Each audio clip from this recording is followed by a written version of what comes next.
바벨론에 포로된 이스라엘에게 계속 선포되는 하나님의 약속은 너희는 그러나 구원을 받을 것이다 하는 위로의 말씀입니다. 그러니 다시 돌아와 생각을 해보면 이스라엘이 하나님 앞에 특별한 선민이요, 많은 약속과 혜택과 기적을 목격한 민족임에도 불구하고 실패를 하여 북왕조는 아수르에, 남왕조는 바벨론의 멸망을 당하는 일이 벌어지고 저들은 포로가 되어 포로된 그 역사에 들어오신 하나님이 너희를 값없이 속량하리라 라는 구원의 약속대로 회복이 됩니다.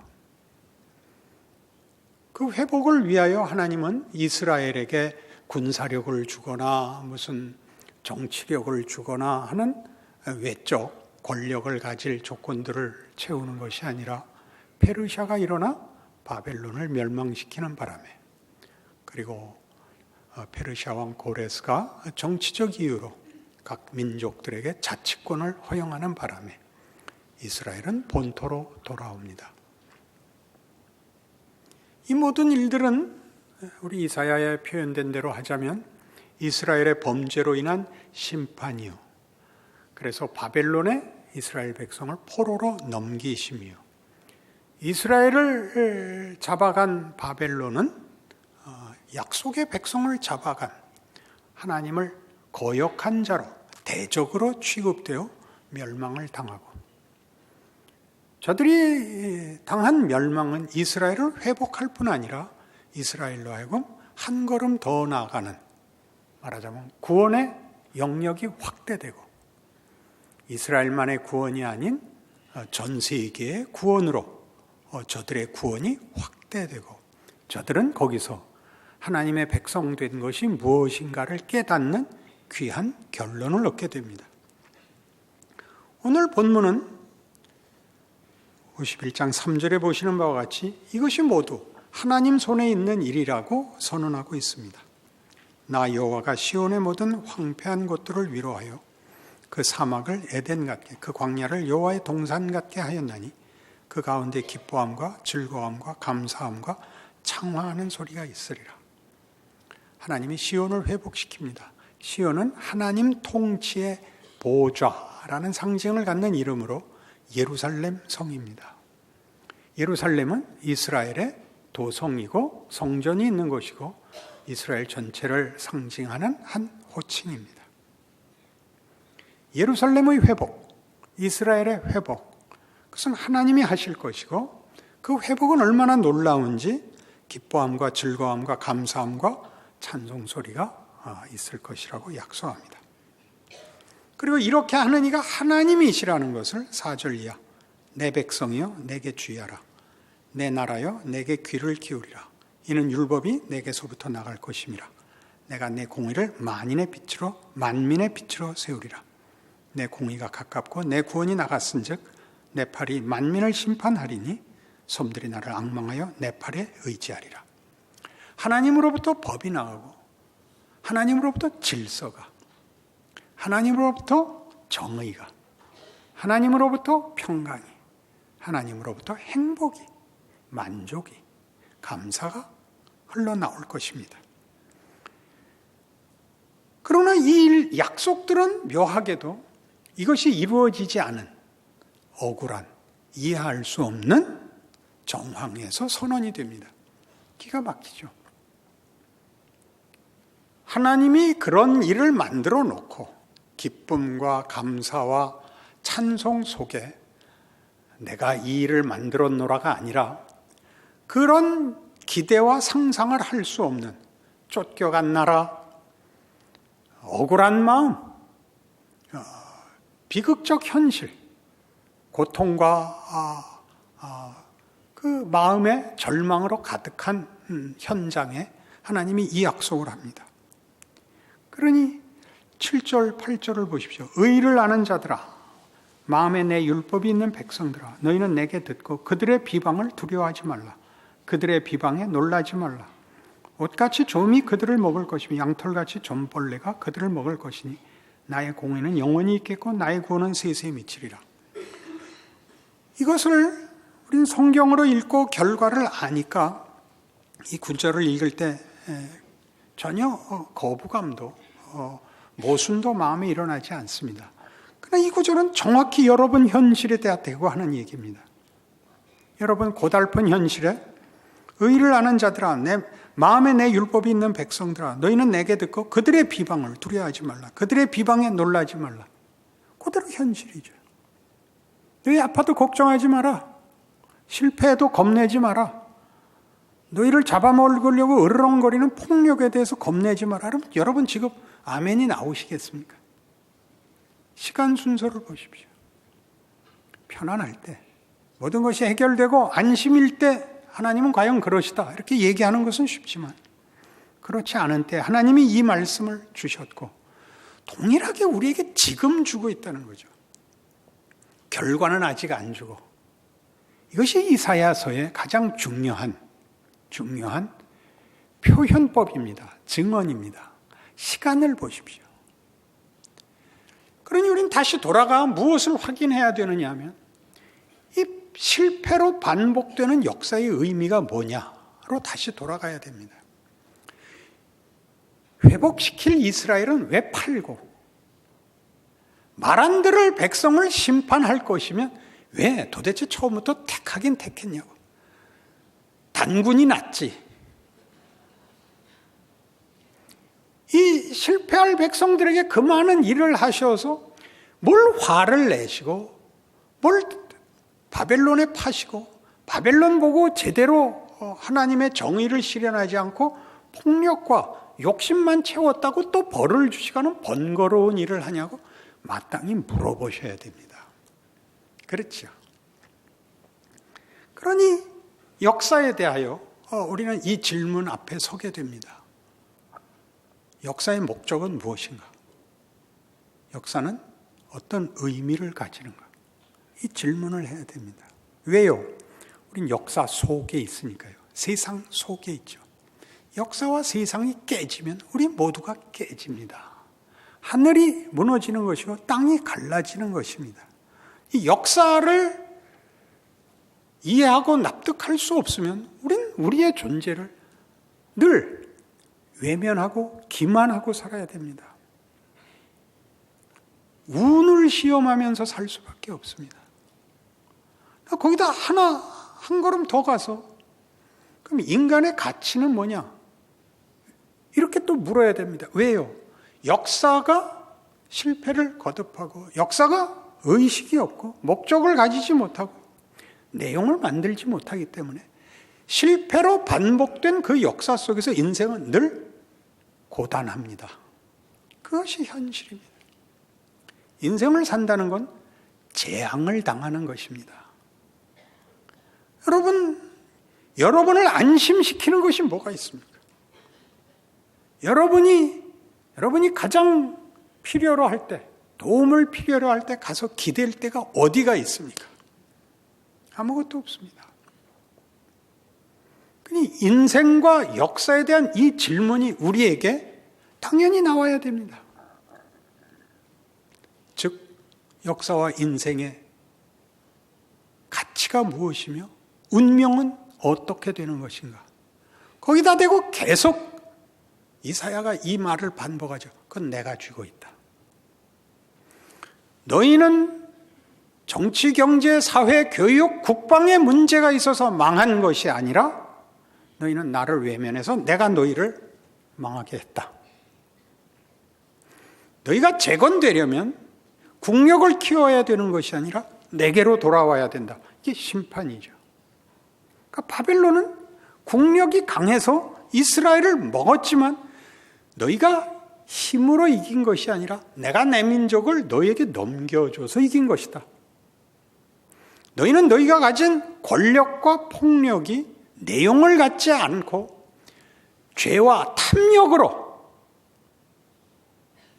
하나님을 외면하고 하나님의 일하심에 대하여 참여하지 않았다고 심판을 받는 것입니다.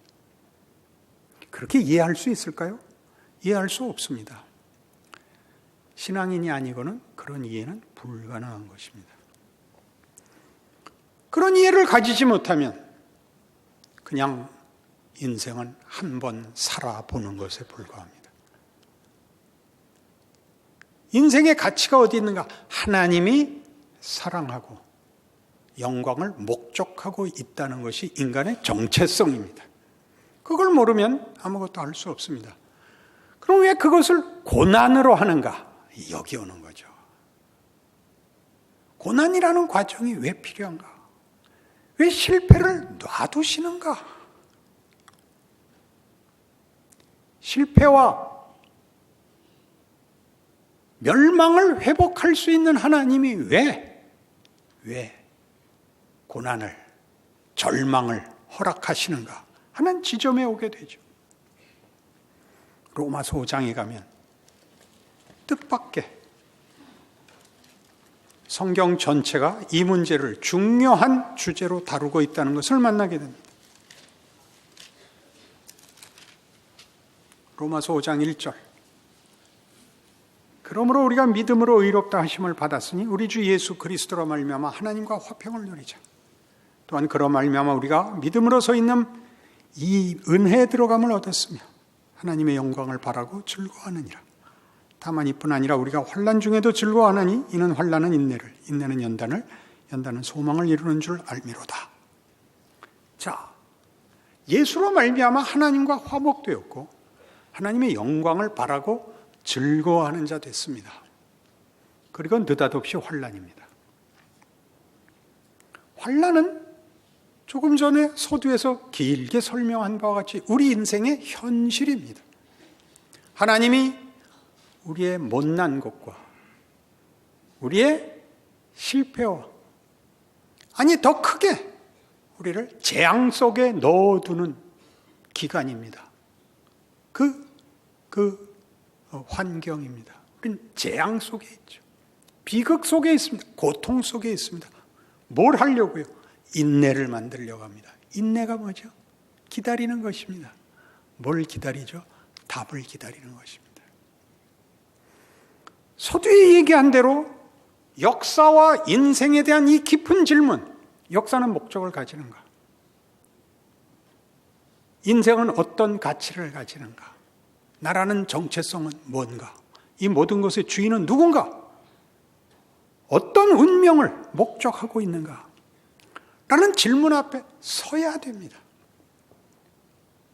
인내는 경험입니다. 어떤 경험? 이 해결할 수 없는 질문과 도전 앞에 서는 것, 환난을 계속 누적시켜 결국 도망가지 못하고 답을 해야만 하는 기간, 인내입니다.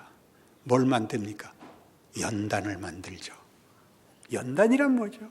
결국 답을 하셔야 됩니다. 답이 없다면 빨리 죽는 게 최선입니다. 자식 때문에 할 수 없이 산다고요? 죽음을 연장하고 있는 거죠. 그렇지 않습니까? 겁을 줘서 여러분을 항복시키려고 그러는 거 아닙니다. 진지한 도전이요, 현실입니다. 여기를 넘어오지 않고는 기독교 신앙을 여러분 제대로 이해할 수도 없고 현실을 살 수도 없습니다.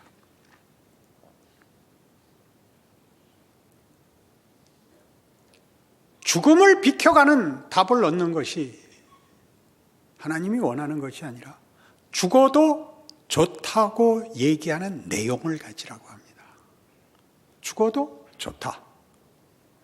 여러분, 모든 영웅적 행위라는 것은 따지고 보면 결국 죽을 목숨이니까 확 멋있게 죽어서 영웅이 되는 겁니다. 오래 사느냐 마느냐의 문제밖에 아무것도 아니니까 죽을 기회가 있을 때 빨리 죽는 겁니다. 멋있게. 보통 영웅이라 그러죠. 그러나 영웅 중에는 한 걸음 더 나아가서 죽음을 이긴 가치를 위하여 기꺼이 죽은 영웅들이 있습니다.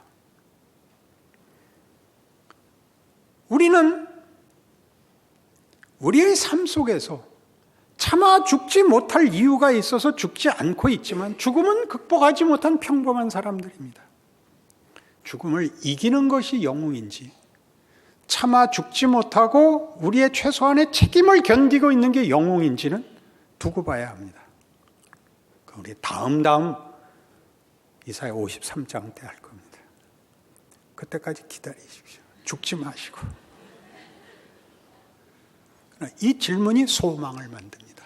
어떤 소망이요? 이 환란이 인내가 연단을, 그래서 결국 답을 내어 소망의 자리에 가는데, 그건 뭐냐면 믿음입니다. 그 믿음은 여러분이 예상하는 믿음과 다른 것입니다. 그 믿음은 이런 것입니다. 그렇습니다, 하나님. 나는 하나님 편에 서겠습니다. 하나님이 일하시는 대로 순종하겠습니다. 라고 기꺼이 선택하는 것입니다. 책임 있게. 하나님 편 들어서 억울해도 좋고 손해봐도 좋고 또 괴로워도 좋습니다. 라고 기꺼이 선택하는 것입니다. 그것이 우리가 보통 얘기하는 믿음과 뭐가 다르냐 하면, 우리 보통 믿음은 믿음이라는 이름으로 내 필요를 받아내려고 하는 소리입니다. 믿음이라는 이름으로 현실을 쉽게 가자는 데 써먹는 것을 우리는 믿음인 줄로 알고 있습니다. 회개도 그렇게 하죠.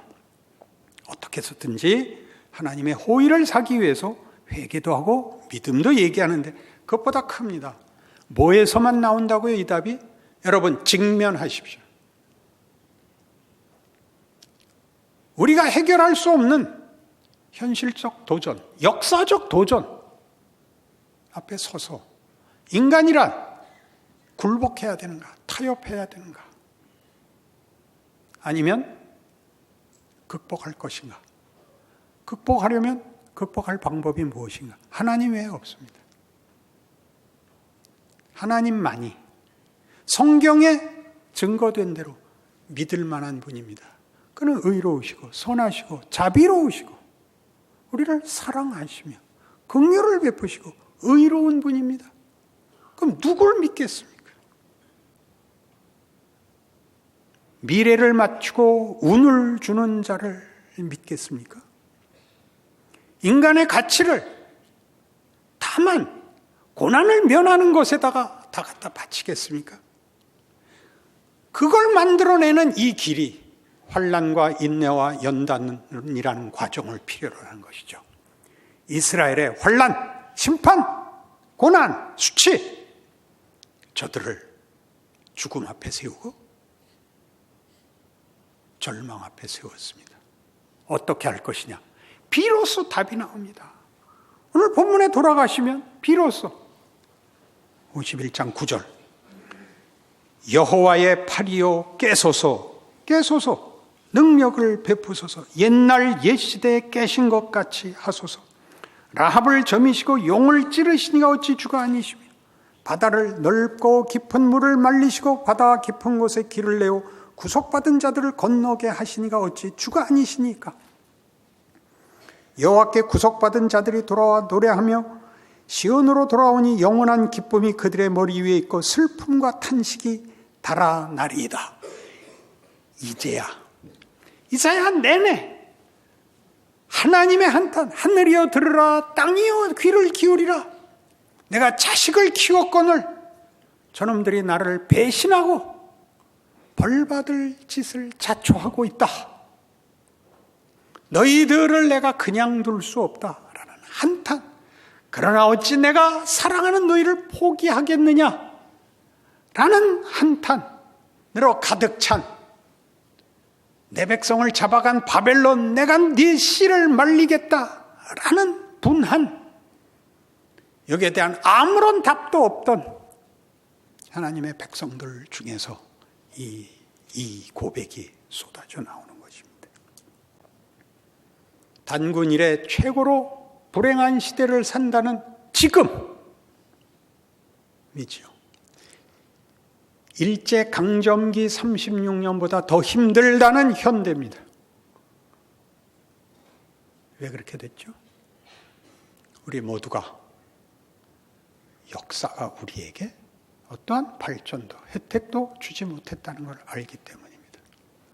우리의 기억에 남아있는 역사적 유산은 고통뿐입니다.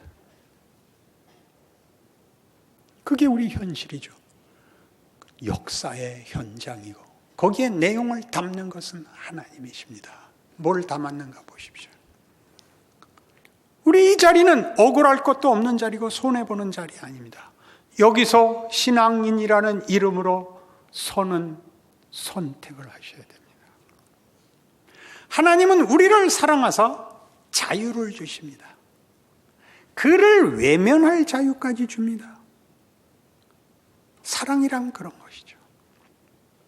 사랑은 강요할 수 없습니다. 사랑은 상대가 기꺼이 반응해야 되는 것입니다. 그러니 우리는 하나님 앞에 믿음을 내어놓습니다. 조건으로 내어놓지 않습니다. 내 명예로, 내 선택으로, 내 자랑으로 내어놓는 것입니다. 이 자리에 오셔야죠. 이 믿음의 경지에 오시면 여러분은 믿음이라는 이름이 책임인 것을 알게 되며 입을 다물어야 하는 것을 알게 되며 예의를 지켜야 한다는 것을 알게 됩니다. 왜 여기에 입 다물고 예의가 쫓아나오죠? 믿음은 원망하지 않게 됩니다. 예수를 믿고 제일 많이 여러분을 괴롭힌 일이 뭐죠? 원망이죠. 하나님 왜 이러세요죠? 괜히 일찍 믿어갖고 손해만 받습니다. 예수 믿으면 무슨 보상이 있을 거라고 기대를 했죠? 인생이 쉬워질 거라고 생각했죠. 쉬운 인생을 살면 바보가 되죠. 쉬우면 생각하지 않습니다. 생각하셔야 됩니다. 여러분의 가치를, 정체를 아셔야 됩니다. 각자가 정하셔야 됩니다. 이 믿음을 가진 많은 성경의 인물들 중에 신약의 대표적인 바울을 보십시오. 그가 어떻게 이 믿음의 자리에 갔는가? 빌립보서 1장 멋진 증언을 합니다.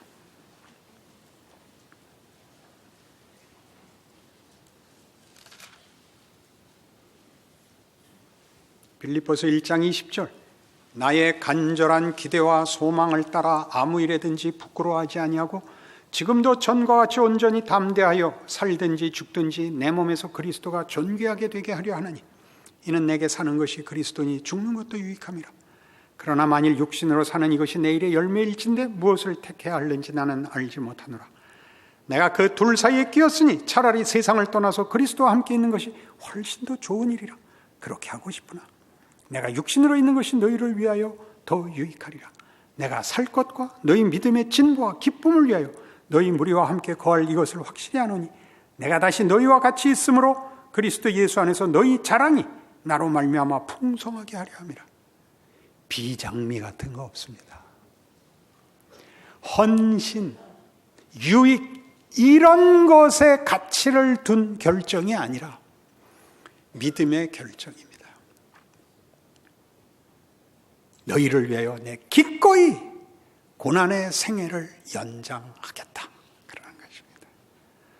내가 잘났다가 아닙니다. 이것이 믿음이다. 그렇게 선언하는 거죠. 이 믿음이 우리가 보는 것 같이 헌신이나 유익이나 무슨 다른 추상명사로 가치가 옮겨가지 않은 가장 중요한 대목이 빌립보 4장에 이렇게 증언됩니다.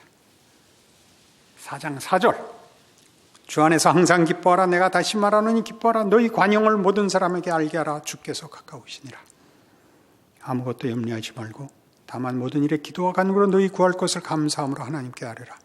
그리하면 모든 지각에 뛰어난 하나님의 평강이 그리스도 예수 안에서 너희 마음과 생각을 지키시리라.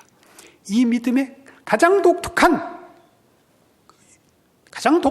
특성, 관용입니다. 관용. 그걸로 우쭐대지 않습니다. 조건으로 삼지 않습니다. 이 믿음을 가지면 왜 예의를 지키고 입을 다무느냐? 관용입니다. 상대방을 강요하거나 나를 변명하거나 원한을 갚거나 보복하거나 비난하거나 해서 다 벗어나는 것입니다. 하나님의 일하심에 참여하는 거죠. 그건 하나님 손에 있다. 하나님이 우리를 어떻게 쓰든지 하나님 마음이고 하나님의 지혜고, 그리고 그 모든 것은 명예다. 나는 기꺼이 맡기겠다. 이렇게 된 것입니다.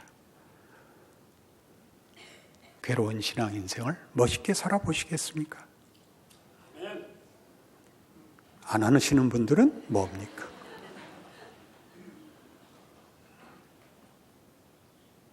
구약 성경을 읽어도 신약 성경을 읽어도 우리 현실을 살아도 하나님이 지금 일하고 계시고 우리에게 묻고 계시고 깨우치고 계시고 복을 주려 하고 계십니다. 받아들이시고 영광된 인생을 사십시오.